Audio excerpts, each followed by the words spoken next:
বলছেন যে আমি তাদেরকে যদি ক্ষমতা দেই, জমিনের কর্তৃত্ব যদি আমি তাদেরকে দেই, তাহলে তারা কি করবে? বিশেষভাবে আল্লাহ পাক 4টা কাজের কথা উল্লেখ করেছেন। 1 নম্বর, আকামুস সালাহ। ক্ষমতা পেলে তারা ক্ষমতা প্রয়োগ করে সর্বপ্রথম আল্লাহর জমিনে তারা নামাজ কায়েম করবে। 2 নম্বর কাজ, আতাউজ যাকাত, যে তারা যাকাত ব্যবস্থাপনা প্রতিষ্ঠিত করবে। তারা নিজেরাও যাকাত দিবে এবং যাকাত বাস্তবায়ন করবার উদ্যোগ তারা গ্রহণ করবে। 2 নম্বর কাজ। 3 নম্বর, আমারু বিল মারুফ, যে তারা মানুষকে সৎ কাজের আদেশ দিবে। 4 নম্বর কাজ হলো ওয়ানাহাউ আনিল মুনকার, তারা অন্যায় অসৎ কাজ থেকে মানুষকে নিষেধ করবে। যারা ইমানদার বান্দা তারা ক্ষমতা পেলে সর্বপ্রথম এই 4টা কাজ করবে। মৌলিক এটা হলো মুসলমানদের রাষ্ট্র ক্ষমতা ব্যবহার করার মূলনীতি। যারা রাষ্ট্র ক্ষমতা পাওয়ার পর, কর্তৃত্ব পাওয়ার পর, ক্ষমতা পাওয়ার পর এই কাজগুলো করবে, বুঝতে হবে যে তাদের রাজনীতি এটা আল্লাহ সন্তুষ্টির পথের রাজনীতি। আর যারা ক্ষমতা পাওয়ার পরেও সমাজে নামাজ কায়েম করবার উদ্যোগ নিবে না, যাকাত আদায় করবার, যাকাত বাস্তবায়ন করবার উদ্যোগ নিবে না, মানুষকে সৎ কাজের আদেশ দিবে না, অন্যায় এবং অসৎ কাজ থেকে, শরীয়ত বিরোধী কাজ থেকে মানুষকে নিষেধ করবে না, বাধা দিবে না, বুঝতে হবে তাদের রাজনীতি আল্লাহর জন্য নয়, বরং তাদের রাজনীতি হলো নিজের স্বার্থ উদ্ধার করবার হাতিয়ার। মুহতারাম হাজিরিন, আমাদের সমাজে মানুষের মধ্যে একটা ভুল ধারণা আছে। ভুল ধারণাটা কি? যে নামাজ পড়া, রোজা রাখা এগুলো যার যার ব্যক্তিগত ব্যাপার, এগুলো নিয়ে কাউকে বাধ্য করা যায় না। নামাজ পড়ার জন্য কাউকে চাপ প্রয়োগ করা যায় না, রোজা রাখার জন্য কাউকে চাপ প্রয়োগ করা যায় না, ধর্ম পালন করার জন্য কাউকে বাধ্য করা যায় না। এইরকম একটা ধারণা আমাদের সমাজে আছে। কথা বলেন ঠিক না বেঠিক? এই ধারণাটা সম্পূর্ণরূপে কোরআন সুন্নাহ বিরোধী, সম্পূর্ণরূপে ইসলাম বিরোধী। আল্লাহ বলতেছেন যে ইমানদার যারা, তারা যদি ক্ষমতা পায়, তাহলে ক্ষমতা দিয়ে তারা কি করবে? ক্ষমতা পেলে ক্ষমতা দিয়ে তারা করবেটা কি? ক্ষমতা দিয়ে তারা শুধুমাত্র জনগণের রাস্তাঘাট আর ব্রিজ কালভার্ট বানায় দিবে। ক্ষমতা দিয়ে তারা কি করবে? ক্ষমতা পেলে শুধুমাত্র তারা জনগণের অর্থনৈতিক উন্নতি করবে। এটাই শুধুমাত্র মুসলমানদের কাজ। তাহলে একজন মুসলমান আর একজন বেঈমানের মধ্যে পার্থক্যটা কি হলো? একজন ইহুদি সেও ক্ষমতা পেলে রাস্তাঘাট বানায়, একজন খ্রিস্টান সেও ক্ষমতা পেলে ব্রিজ আর কালভার্ট শুধু বানায়, একজন হিন্দু সেও ক্ষমতা পেলে জনগণের অর্থনৈতিক উন্নতি করে, একজন বৌদ্ধ সেও ক্ষমতা পেলে মানুষের অর্থনৈতিক উন্নয়নের চেষ্টা করে, আর একজন মুসলমান ক্ষমতায় পেলে সেও যদি শুধু এই কাজ করলো, তাই ইমানদার ক্ষমতাবান আর বেঈমান ক্ষমতাবানের মধ্যে কি পার্থক্য থাকলো? মুহতারাম হাজিরিন, এর অর্থ এটা বুঝবেন না যে মুসলমানরা ক্ষমতা পেলে ব্রিজ কালভার্ট বানাবে না। না, আমি এটা বলি নাই। ইমানদাররা ক্ষমতা পেলে তারা মানুষের অর্থনৈতিক উন্নতি করবে না, এটা বলি নাই। অর্থনৈতিক উন্নতি করবে, রাস্তাঘাট তৈরি করবে, ব্রিজ কালভার্ট বানাবে, কোন মানুষের কোন কষ্ট যেন না হয় তার জন্য সব রকম চেষ্টা, সব রকম দায়িত্ব অবশ্যই ইমানদার ক্ষমতাবানরা পালন করবে। সন্দেহের কোনো অবকাশ নাই। ইসলাম সেই দায়িত্ববোধ মানুষকে দিয়েছে। খলিফাতুল মুসলিমিন ওমর ফারুক রাদিয়াল্লাহু তাআলা আনহুর সে ঐতিহাসিক কথা ইতিহাসের পাতায় সোনার অক্ষরে লিপিবদ্ধ আছে। হযরত ওমর ফারুক রাদিয়াল্লাহু আনহু বলেছিলেন, ওয়াল্লাহি লাউ আন্না বাগালাতান আসরাত আলা শাত্তিল ফুরাত লাখিফতু আন ইয়াসআলানি আল্লাহু আনহা লিমা লাম উসাব্বিলাহা আত-তারিক। হযরত ওমর বলেন, আল্লাহর শপথ করে বলি, যদি সুদূর সেই কুফা বাগদাদ ওই অঞ্চলের কুফা বসরার অঞ্চলের ফোরাত নদী মদিনা থেকে কয়েক হাজার মাইল দূরে, সেই ফোরাত নদীর পাশ দিয়ে একটা গাধা রাস্তা চলবার সময় পথ দিয়ে হেঁটে যাওয়ার সময় একটা গাধা যদি রাস্তার মধ্যে হোঁচট খায়, খলিফা ওমর বলেন, আমার ভয় হয় যে আমাকে আল্লাহ পাক জিজ্ঞাসা করবেন, আমাকে জবাব দিতে হবে যে আল্লাহ পাকের সৃষ্টি একটা অবলা প্রাণী রাস্তা চলতে গিয়ে কেন হোঁচট খেলো, আমি রাষ্ট্রনায়ক হয়ে খলিফা হয়ে কেন গাধাকে চলবার জন্য রাস্তা সমান করে দিলাম না, সুন্দর রাস্তা আমি কেন তৈরি করে দিলাম না একটা গাধার জন্য। আমি খলিফাদের হয়ে দায়িত্ব নিলাম, রাষ্ট্রের দায়িত্ব নিয়ে রাষ্ট্রের প্রত্যেকটা মাখলুকের সমস্ত চাল চলন জীবন মালের নিরাপত্তার দায়িত্ব নিয়ে আমি কেন দায়িত্ব পালন করতে ব্যর্থ হলাম, আল্লাহর কাছে আমাকে জবাব দিতে হবে বলে আমি ভয় করি। একটা গাধা চলতে গিয়ে হোঁচট খাইলে সেই গাধার রাস্তাটা কেন সমান হলো না, আমি চিন্তা করি আল্লাহর কাছে আমাকে জবাব দিতে হবে।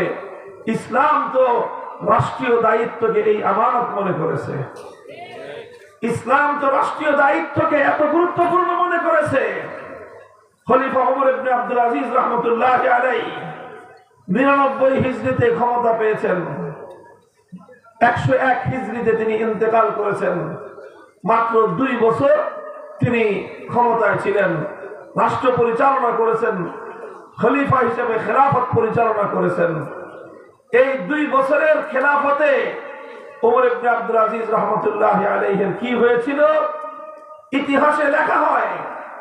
খলিফা ওমর ইবনে আব্দুল আজিজ রাহমাতুল্লাহি আলাইহি যখন খেলাফত লাভ করলেন, খেলাফতের দায়িত্ব পেলেন, খেলাফতের দায়িত্ব পাওয়ার আগ পর্যন্ত ওমর ইবনে আব্দুল আজিজ রাহমাতুল্লাহি আলাইহি খুব আয়েশি মানুষ ছিলেন, খুব আয়েশি মানুষ ছিলেন, খুব সুন্দর সুন্দর কাপড় চোপড় পরিধান করতেন, সুন্দর সুন্দর সুগন্ধি তিনি ব্যবহার করতেন।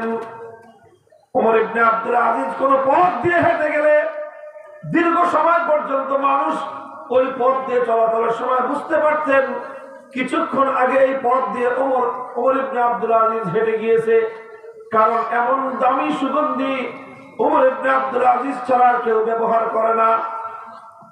এমন আয়েশি জীবন যে লোকটা যাপন করতেন, যে মুহূর্তে তার উপর খেলাফতের দায়িত্ব অর্পিত হলো, তিনি সর্বপ্রথম তার স্ত্রীর কাছে গিয়ে তিনি ডাক দিয়ে বললেন, স্ত্রী গো, তুমি আমার জীবন সঙ্গিনী, এতদিন তুমি আমার সঙ্গে থেকেছ, আমি নিজেও আয়েশি জীবন যাপন করেছি, তুমিও আয়েশি জীবন যাপন করেছো, আমিও বিলাসিতা করেছি, তুমিও বিলাসিতা করেছো, কিন্তু এখন আমার কাঁধের উপর এমন এক দায়িত্ব অর্পিত হয়েছে, ওই দায়িত্ব পালন করতে গেলে আমি তোমার প্রতি দায়িত্ব পালন করতে পারবো না, আমি তোমার হক আদায় করতে পারবো না, তোমাকে আমি সুখ শান্তি হয় আগের মতো আর দিতে পারবো না, তোমাকে আমি সেইভাবে সময় দিতে পারবো না, তুমি যেইভাবে জীবন যাপন করে অভ্যস্ত হয়ে গেছো, এখন আমার ওই দায়িত্ব পালন করতে গেলে আমি তোমাকে আর সেইভাবে আরাম আয়েশে রাখতে পারবো না।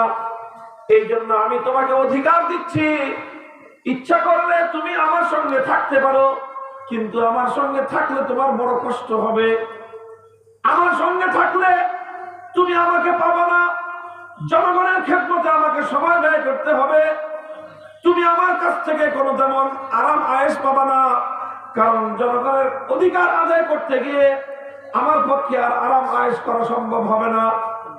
এই জন্য আমি তোমাকে অধিকার দিচ্ছি, সুযোগ দিচ্ছি, ইখতিয়ার দিচ্ছি, ইচ্ছা করলে তুমি আমার কাছে থাকতে পারো, কিন্তু কষ্ট করতে হবে।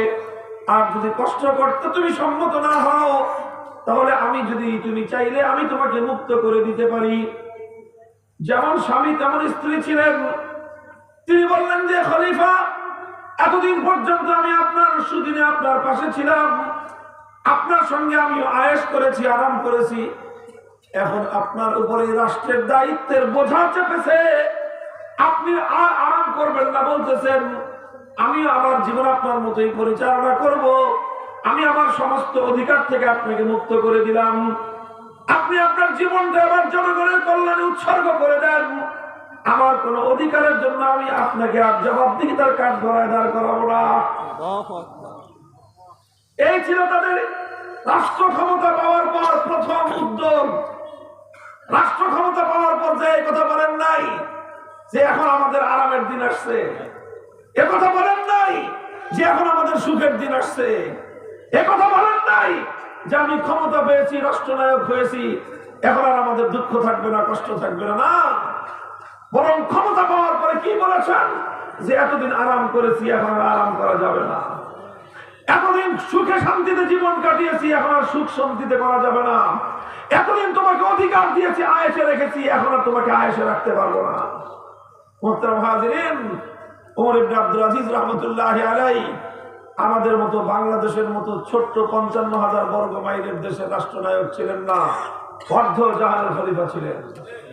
তখন মুসলমানদের শাসন খেলাফতে বনু উমাইয়ার যুগে একদিকে আটলান্টিক মহাসমুদ্র পাড়ি দিয়ে মুসলমানরা সমুদ্রের অপর প্রান্ত পর্যন্ত পৌঁছে গেছে, আর অপরদিকে আফ্রিকার জঙ্গলের গহীন অঞ্চল পর্যন্ত ইসলামের পতাকা উড়ে ঘোড়া দৌড়ায় যতদূর পর্যন্ত যাওয়া যায়, যতদূর পর্যন্ত ঘোড়া চলতে পারে ততদূর পর্যন্ত মুসলমানদের বিজয়ের কেতন উড়ে গেছে। এত বিশাল সাম্রাজ্য যার আঙ্গুলের ইশারায় উঠবে আর বসবে এমন একজন খলিফা, এই পৃথিবীর অপ্রতিদ্বন্দ্বী রাষ্ট্রনায়ক যিনি, এত বড় ক্ষমতা পাওয়ার পর নিজের বিবিকে বলতেছে এখন আর আমি তোমাকে সুখে রাখতে পারবো না। কাজেই তুমি ইচ্ছা করলে এখন আমার কষ্টের দিন, এখন আমার পরিশ্রমের দিন, এখন আমার রাতের ঘুম হারাম করার সময়, তুমি চাইলে আমার সঙ্গে থাকতে পারো, কষ্ট করতে হবে। আর এই কষ্ট করতে রাজি না হলে তুমি চাইলে আমি তোমাকে মুক্ত করে দিব। মুহতারাম হাজিরিন, এটা হলো ইসলামের দৃষ্টিতে রাষ্ট্র ক্ষমতা পাওয়ার পর একজন ক্ষমতাবানের প্রথম অনুভূতি। এরপরে ২ বছর তিনি দায়িত্ব পালন করলেন। ২ বছর তিনি যখন দায়িত্ব গ্রহণ করেন, বেশ নাদুস নুদুস স্বাস্থ্যবান মানুষ ছিলেন ওমর ইবনে আব্দুল আজিজ রাহমাতুল্লাহি আলাইহি। ২টা বছর দায়িত্ব পালন করার পর, রাষ্ট্র পরিচালনা করবার পর যখন তিনি মারা যান, যারা ওনাকে গোসল দিয়েছে তারা বলেছে যে ওমর ইবনে আব্দুল আজিজের চামড়া আর হাড্ডির মধ্যখানে আমরা গোশত খুঁজে পাই না। চামড়ার হাড্ডির মধ্যখানে গোশত ছিল না, গেছে কোথায় গোশত? আল্লাহর জমিনে মানুষের অধিকার আদায় করতে গিয়ে, মানুষের শান্তি নিরাপত্তা নিশ্চিত করতে গিয়ে, মানুষের অধিকার নিশ্চিত করতে গিয়ে নিজের শরীরের দিকে খেয়াল করার সময় পান নাই, নিজের স্বাস্থ্যের পরিচর্যা করবার সময় পান নাই, নিজের প্রয়োজনীয় খাবার আহারটুকু গ্রহণ করবার সুযোগ পান নাই। একটাই চিন্তা ছিল, একটা মানুষ যদি এই বিশাল পৃথিবীতে না খেয়ে থাকে আর আমি যদি পেট পুরে খাই, আল্লাহর কাছে কি জবাব দিব? আমি শাসক হয়ে আমি খাচ্ছি, শাসিত হয়ে আমার জনগণ খাবার পায় না, আমি আল্লাহর কাছে কি জবাব দিব? আর দেশে ২,০০০ মানুষ মরে ৫ই আগস্টের দুপুর বেলার গণভবনে দুপুর বেলার লাঞ্চ ১২ পদের আইটেম দিয়ে রান্না হয়েছে।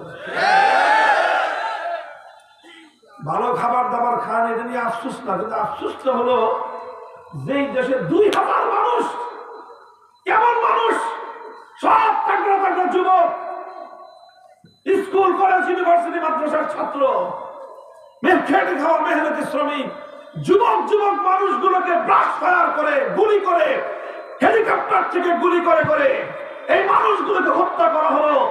যেই দেশ তার জনগণের রক্তের উপর ভাসতেছে, সেই দেশের শাসক ১২ পদের খাবার রান্না করে খাওয়ার জন্য প্রস্তুতি নেয়, চিন্তা করতে পারে। মুহতারাম হাজিরিন, এটা হয়েছিল পার্থক্যটা কি? তারা রাষ্ট্র ক্ষমতাকে ভোগের বস্তু মনে করেছে। এই জন্য দেখবেন আমাদের দেশে যারা ক্ষমতা পায়, বয়স যতই হোক, ক্ষমতা পাওয়ার পর আস্তে আস্তে চেহারার জৌলুস বাড়তে থাকে, চেহারার মধ্যে তেল জমে। ক্ষমতা হারানোর পর কিছুদিন পরে দেখবেন শোকে মানে একেবারে চেহারা শুকায় যায়। আরে কি যেন কি রাজার ধন হারায় ফেলছে। দেখেন শেখ হাসিনার তার দেখা যায় না। যদি 1 বছর পরে তার চেহারা দেখেন, আপনার আমার কথা বাস্তবতা খুঁজে নিয়ে। এই যখন ক্ষমতায় ছিল 78 বছর বয়স, মনে হয় যে প্রতি বছর 1 বছর করে বয়স কমতেছে না। মসমসানি আর তেলতালানি কি অবস্থায় ছিল। আর 1টা বছর ক্ষমতায় নাই, এরপরে যদি 1 বছর পরে কোথাও চেহারা দেখা যায়, দেখেন আমি বলে রাখলাম আমার কথা মিলিয়ে দেয়। কারণ কি? কারণ একটা জিনিস, ক্ষমতাকে তারা ত্যাগের বস্তু মনে করে নাই, ভোগের বস্তু মনে করেছে। ইসলাম বলে ক্ষমতা ভোগের বস্তু নয়, ত্যাগের জিনিস। ক্ষমতা তোমার ভোগ করার জিনিস না। আমাদের দেশের এই যে প্রচলিত পশ্চিমা সভ্যতার রাজনৈতিক ব্যবস্থা, এই রাজনৈতিক ব্যবস্থায় যারা ক্ষমতায় আসে, সে তো মনে করেই যে আমাদের সুদিন আসছে। তার দল, তার সাঙ্গ পাঙ্গ, নেতা, উপনেতা, পার্টি নেতা, ছাতি নেতা যা আছে তারা সবাই মনে করে এখন তো আমাদের খাওয়ার দিন আসছে। কথা বলেন ঠিক না বেঠিক? কারণ ইসলামী রাজনীতির কনসেপ্ট আমরা আমাদের জাতিকে শিখাই নাই।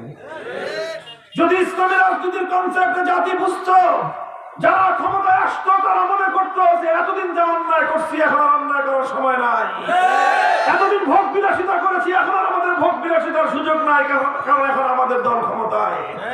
তারা মনে করতো এতদিন নিজেদের ব্যবসা বাণিজ্য করেছি, এখন জনগণের সেবায় আমাদের জীবন উৎসর্গ করতে হবে, কারণ এখন আমরা ক্ষমতায় আছি। এগুলি মনে হয় আমাদের দেশে? উল্টা মনে হয় যে এতদিন না খেয়ে রয়েছি, এখন ক্ষমতায় আইছি, এখন খাবো আমরা। কথা বলেন ঠিক না বেঠিক? আগে অন্যরা চাঁদাবাজি করছে, এখন চাঁদাবাজি করবো আমরা। আগে জনগণের সম্পদ অন্যরা চুরি করছে, এখন ক্ষমতায় আমরা আসছি, কাজে চুরি করার অধিকার এখন আমাদের। দেশের সম্পদ লুটপাট করার অধিকার আমাদের, কারণ আমরা এখন ক্ষমতায় আসছি। যারা রাজনীতি করে তারাও এই উদ্দেশ্যে রাজনীতি করে যে বছরের পর বছর ত্যাগ করছি, কোরবানি করছি, জেল খাটছি, এটা করছি, ওটা করছি, কেন? পার্টি ক্ষমতায় আসলে 5 বছরে কামায় নেব। ভুল বলতেছি? যদি ভুল বলে থাকি বলেন, কথা বন্ধ করে দিব। এই ভুল, এই অন্যায় কার?